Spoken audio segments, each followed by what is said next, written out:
run through the 7 basic maintenance tasks that I think every rider should be able to do at a minimum.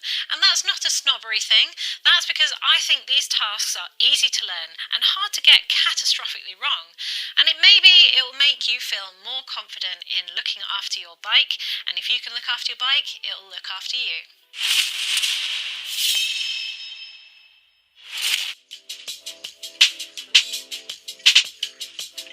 You don't have to be an expert in setting up suspension or even understand how it works, but setting up your sag is a really good place to start and it makes a big difference. I've seen so many people with incorrect air pressure, and all this can be solved with just a ruler. Pressure charts on suspension websites are just a guide and they're a starting place. The only way to know for sure that your sag is set up correctly is to use a ruler. Now what you need to do is measure the stroke on your rear suspension shock or the amount of travel on your forks. So with this I've got 170mm forks. That's the total amount of travel. So on a calculator, if we do 170 divided by 100 and times 30, then that lets me know what 30% sag is. So for this, it's 51mm. So I know that if I sit on my bike and I get 51mm of movement and my O-ring moves up to 51mm, then I've set my forks at 30% sag. Now 30% sag is probably a good starting point for enduro and gravity oriented bikes. For cross country, maybe you want 25%, but these are just baselines and you'll have to muck around with them and see what works for you.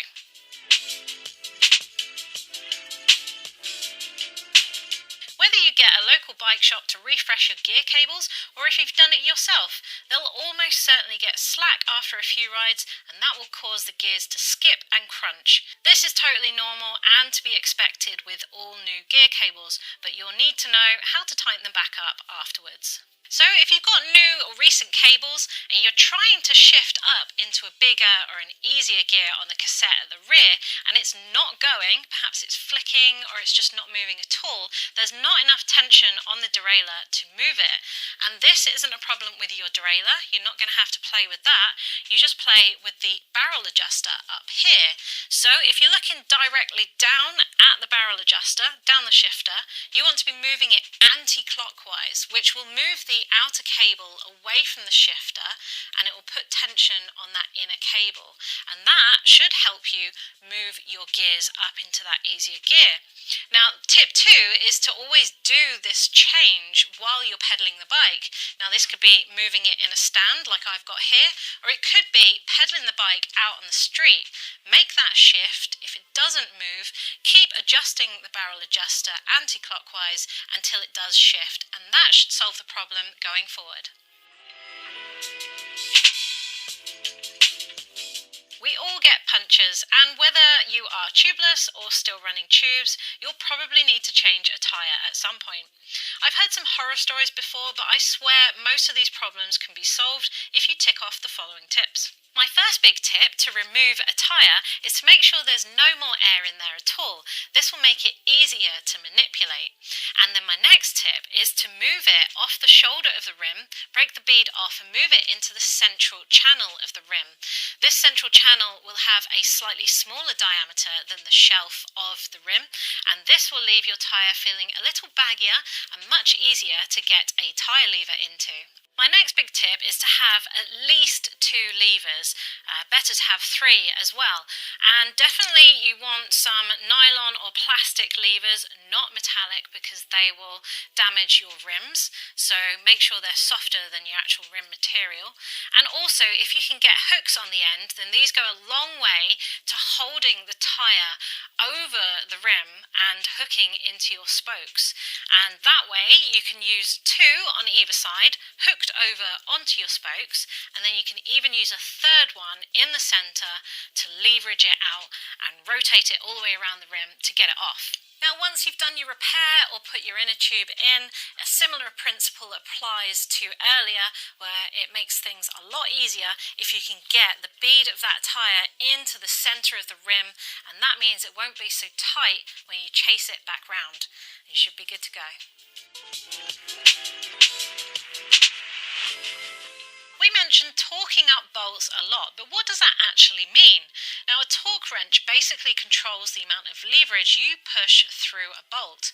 Because if you over tighten something, like a stem or a brake on the handlebars, you could potentially crack the component it is clamping to, or you could round the bolt or even strip a thread. So these are very handy devices to have. So every bolt on every part of your bike will probably have a different torque setting. You'll know because it has a number followed by Nm, which means Newton meters. So I've got a 6 Newton meters written on the part up here. I've even got 15 Newton meters written down here.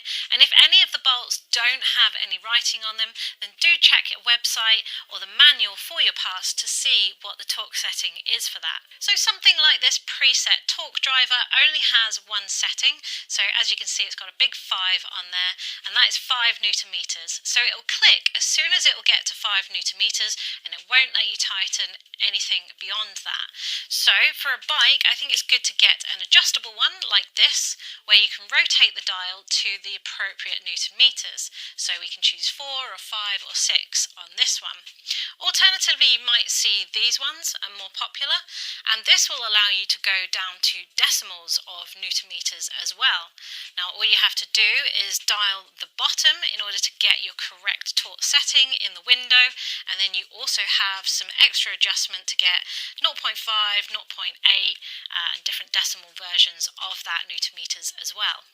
Bonus tip for you: if you're torquing things up correctly and you still feel like parts are slipping, then you may need to use an assembly grease or something like a Max Grip carbon paste, because this has grit in it and it'll take up the imperfections and help you torque things correctly.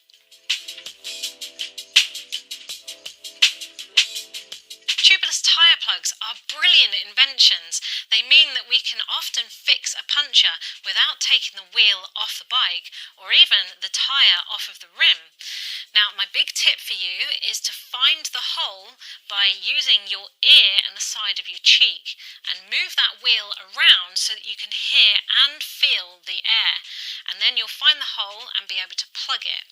My second big tip is to make sure you push it in gently and push it in so that there's 2 halves either side of your plug, and then it will fold in place and give you double the amount of plug in that hole.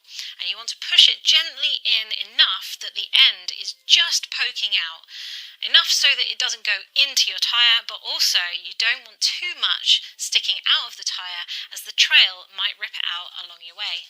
Bonus tip for you here: if you have the time, a little bit of puncture repair glue around the edges will seal it in on a more permanent basis, and it will make it a lot more secure.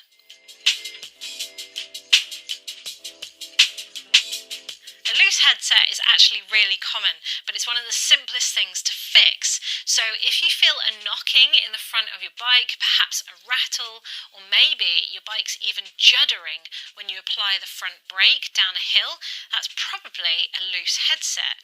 And the way to know for sure is to apply the front brake, turn the handlebars, and then get your hands around the headset area and give it a good rock. Now I can feel a knocking and I can even hear it there, so I know that headset is loose. Now this is the bolt that is compressing your headset, but what you need to do is release the tension on your stem first, otherwise we'll be just tightening this bolt into the stem. So first, loosen off the bolts on your stem, and then we can tighten up this bolt, and we just do it by hand until that rattling has stopped. If you tighten it too much, you could end up pulling the star nut from the fork steerer tube out completely. Once you've tightened that up, you can go ahead and tighten up your stem bolts, as this is simply just clamping around the steerer tube in order to stop that from rotating. bonus tip here, I like to line up the handlebars with my fork crown to ensure that my steering is really straight, but you can stand the other side and line up your stem with your tyre if you want. And finally, if you've tightened this all up and you still think your headset is loose, it could be another thing.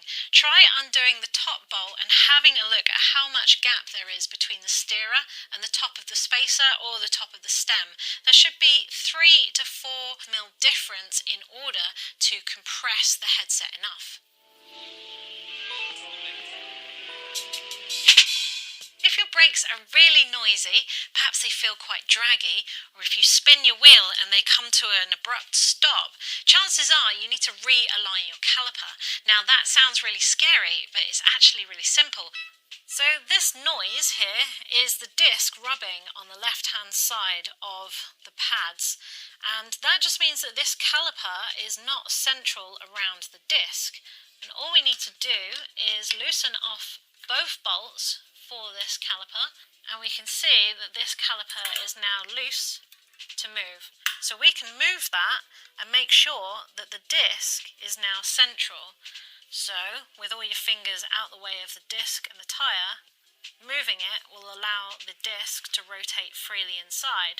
So all we need to do is tighten this up slowly, often by eye, just to get that disc in the centre and moving freely again. Okay, so that caliper is now aligned and the disc is central. However, if you've done all of this and you still have a little bit of rubbing, perhaps there's an intermittent noise, chances are your disc might not be entirely straight. Now, there are tools out there like this disc truing fork, which will allow you to straighten that disc by bending parts of it back into line. However, this will only save you on some occasions. Some will be beyond saving, and you might need to replace it and get a new one. But anyway, maybe I'll save that for my next 7 maintenance tips. That's all I've got time for today, so let me know down in the comments below if these are 7 maintenance tips that you have tried, that you want to try, but you haven't yet. I want to know your story, and perhaps we can encourage some people to try something new. But for now, thanks for watching.